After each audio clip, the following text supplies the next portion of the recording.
Fala, meu povo, tranquilo? Então, dando sequência ao nosso conteúdo, nesse vídeo eu vou estar analisando historicamente com vocês a formação da América colonial espanhola, beleza? Então, é preciso lembrar que, devido aí às grandes navegações, o homem europeu, ele por fim chega ao continente americano.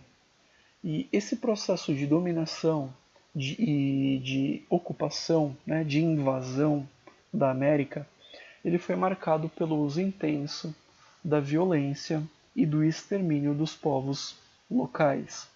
Então, em nome de um estilo de vida, em nome de um acúmulo de riqueza, em nome de um conjunto de ideias, o homem branco ele sentiu a necessidade de praticar genocídios com relação aos povos nativos, tá certo? Então ele submete essa população à condição de escrava, ele submete essa população a uma violência sem limites, e após, né, a dominação desses povos é que os homens brancos, sejam eles portugueses, espanhóis, ingleses ou franceses, eles conseguem então impor, né, a sua estrutura política, econômica e administrativa a fim, né, da exploração, né, das terras americanas. Tudo bem? Então é preciso lembrar que a América nesse momento ela se encontra inteiramente povoada, tá certo? Essas populações nativas elas eram completamente heterogêneas.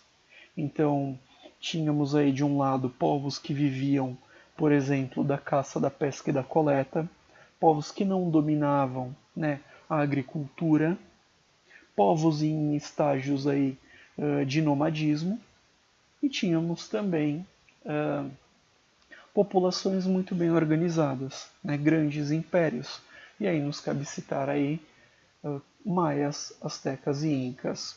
Então, só para que a gente faça um paralelo, na América nesse momento existiam cerca de 50 milhões de habitantes, mais ou menos. Então, se compararmos ao número da Europa, a gente não percebe uma diferença tão discrepante como mais ou menos imaginamos. Tudo bem? Então, a partir da chegada do homem europeu, a América vai ser chamada de Novo Mundo, né? Eles vão se referir a essas novas terras dessa forma, tudo bem? E a partir de então, eles vão começar esse complexo sistema administrativo baseado na exploração dessas terras. Então, os reis espanhóis, nesse momento, eles entendem que a América é uma extensão do seu território, e se há uma extensão do território da Espanha, compete, né, aos espanhóis explorarem sem medo essas regiões.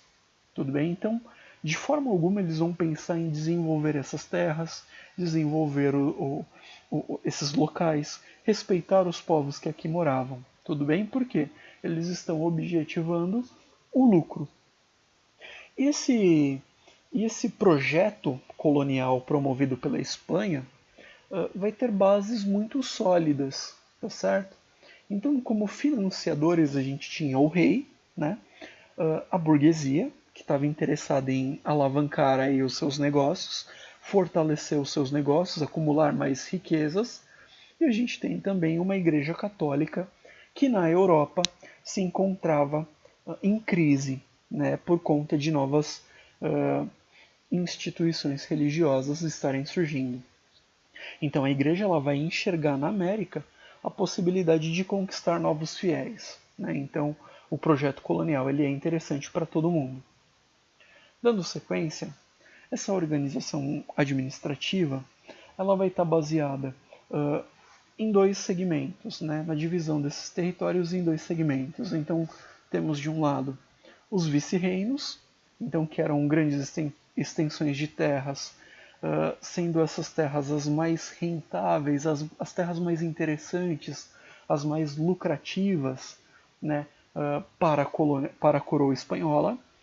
E tínhamos também as capitanias gerais, que eram zonas mais tensas, zonas cujos conflitos eles eram maiores, sejam com a população indígena, seja com o ataque, com a invasão de piratas aí estrangeiros. Beleza? Dentro desse sistema colonial, tínhamos aí algumas instituições importantes, né, criadas pelo rei da Espanha, criada pelos espanhóis. Então tínhamos primeiramente o Conselho das Índias.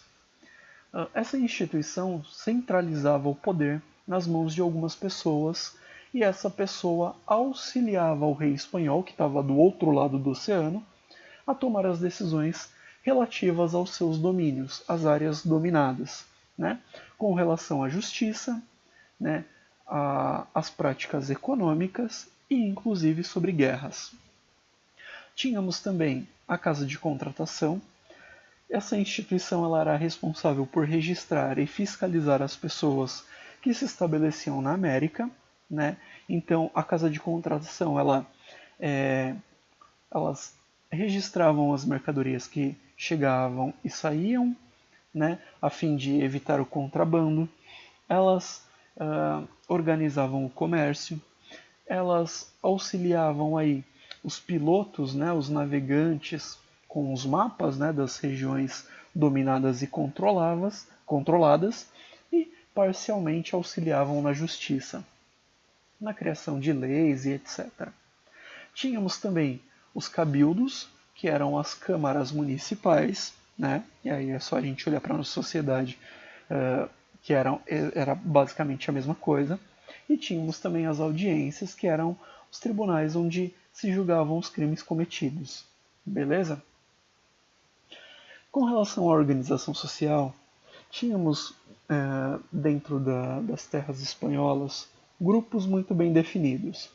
Então todos os espanhóis, né, os homens nascidos na Espanha que agora ocupavam e invadiam a América, esses eram chamados de chapetones. Eles podiam ocupar os cargos mais lucrativos, os cargos mais importantes dentro desses domínios espanhóis. Então, cargos como o de vice-rei, o de capitão-geral, de governador, de prefeito. Né? Então, somente os espanhóis genuínos poderiam ocupar os cargos mais importantes. Abaixo dos chapetones tínhamos também os crioulos. Os crioulos eles nada mais eram do que os filhos de espanhóis nascidos na América. Então, não confundam com mestiço, não confundam com homem negro.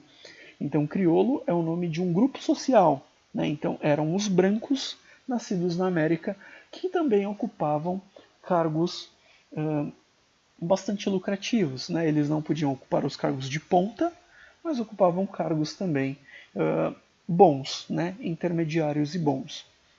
Tínhamos abaixo dos crioulos os negros, né? Geralmente africanos escravizados aí, trazidos para a América, né? Pessoas que eram sequestradas lá na África e escravizadas como mão de obra aí, né? Utilizadas como mão de obras. E tínhamos também os indígenas. Esses eram a força econômica desse sistema imposto pela Espanha. Então são os indígenas que vão ser utilizados no trabalho das minas de prata. Né? Esses serão literalmente exterminados pelos brancos. Tudo bem? Como atividade econômica, a gente pode citar duas importantes. A primeira, e mais interessante e mais lucrativa, era a exploração de minérios. Essa era a atividade fundamental desempenhada aí pelos espanhóis. Né? Ela foi esse item, né, a mineração, foi o item responsável pela vinda, né, de inúmeros espanhóis para cá. Né? E a gente tem também atividades secundárias, né, no caso a monocultura. Então, em diferentes regiões, eles plantavam alguns itens aí. E aí a gente pode citar o milho, a batata, o fumo, a cana-de-açúcar. Beleza? Como sistema de exploração, nós tínhamos duas práticas muito comuns nas colônias espanholas. Então, os indígenas, é preciso lembrar que eles eram vistos como servos, né? Sendo eles servos, né, estando nessa condição, eles deveriam trabalhar para os espanhóis, né? E esse trabalho ele era muito pesado, né? Era um trabalho compulsório. E os espanhóis então estabeleceram aí dois sistemas. Um chamado de encomenda. Nesse item havia a exploração de grupos, né, de comunidades indígenas, e em troca esses indígenas eles eram evangelizados, né? Eles recebiam aí, eles eram ensinados a religião cristã, tudo bem? Então era um trabalho muito pesado, e os indígenas recebendo em troca aí a evangelização, né? A imposição cultural branca europeia. No segundo item, havia também a imposição da mita. Essa era comum entre os povos já nativos, e o espanhol ele vai utilizar contra os próprios indígenas, né? Então a mita ela consistia na exploração temporária de comunidades dominadas.